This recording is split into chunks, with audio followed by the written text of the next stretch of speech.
कि अगर आप तैयारी कर रहे हो महा टीटी की, तो सीटेट की तैयारी को मद्देनजर रखिए।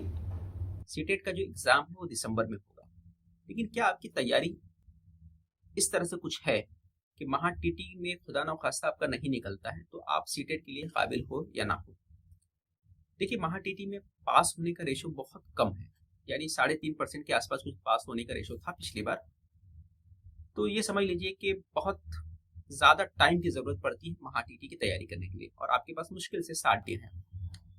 मैं ये नहीं कहता कि 60 दिनों में आपकी तैयारी नहीं हो पाएगी, बिल्कुल हो जाएगी, लेकिन ये समझ लीजिए कि पासिंग रेशो बहुत कम है, बहुत कम लोग पास होते हैं। सिलेबस कम से कम 3 से 4 महीने में कवर किया जा सकता है।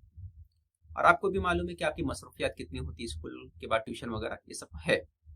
ये सब होने के बावजूद आप कैसे तैयारी करोगे, ये बहुत अहम हो जाता है। तो मैं यही कहूंगा आपसे कि अगर आप महा टीटी की तैयारी करते हो तो आपकी तैयारी मुकम्मल उर्दू में नहीं होना चाहिए। अगर मुकम्मल उर्दू में करते हो, यानी पूरे नोट्स आप उर्दू में पढ़ रहे हो, सीडीपी के नोट्स उर्दू में पढ़ रहे हो, साइंस ईवी और दूसरे जो सब्जेक्ट है सीडीपी के अलावा मैथ्स भी पूरी तरह से उर्दू में पढ़ रहे हैं, तो ये आपको प्रॉब्लम क्रिएट कर देगा। कहाँ? सीटेड एग्जाम में क्रिएट कर देगा।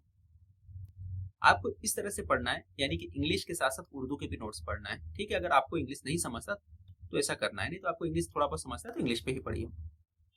इससे बेनिफिट क्या होगा कि जब सीटेट का एग्जाम जब दोगे आप, तो वहां पर आपको पेपर किस में आता है? इंग्लिश और उर्दू में आता है। तो वहां पे ऐसा कुछ नहीं रहेगा कि भाई आप उर्दू में पूरा पढ़ के गए, मुताला करके गए हो, फिर सीटेट एग्जाम देने जा रहे हो, तो फिर आपको कंफ्यूजन वाला मामला नहीं रहेगा।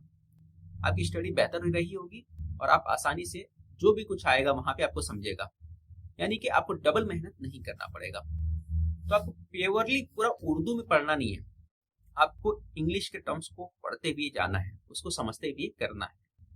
इससे आपको बेनिफिट मिलेगा। नहीं तो महा टीटी का जो रिजल्ट आप जानते ही इतना खराब रहता है, तो उसके ऊपर क्या होगा, आपका बहुत बुरा उसकी वजह से आपके ऊपर गहरा असर जाएगा और सीटेट का भी पेपर आपको खराब चले जाएगा, क्योंकि बाद में तैयारी का वक्त मिलने वाला नहीं है। जैसे इसका पेपर खत्म होगा फौरन आपका सीटेट का पेपर आ जाएगा।